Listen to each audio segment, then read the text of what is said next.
The basic reason for suffering is we live in a broken world that's separated from God, where selfishness, sickness, suffering, and disease reign.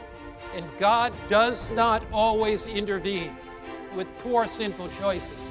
He lets the consequences of them play out. Now, the Bible does teach that God's not only loving, but God's almighty, that his power is not limited by anyone but himself. However, he does not use his power to control everything.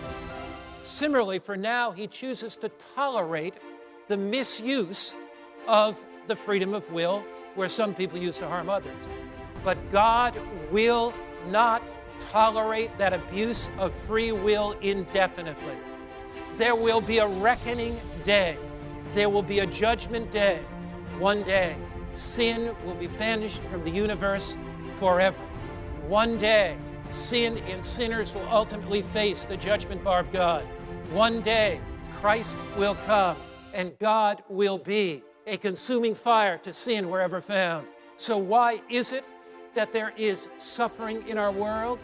It's because a door of sin has been opened. Human beings have made poor choices, and that affects the whole world, but that's not going to last forever. Second question, how should we relate to suffering?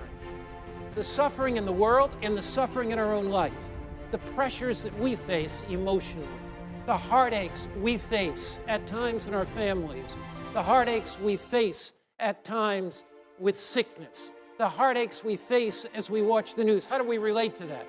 Suffering can either make you bitter or better. The darker the night, the brighter the stars.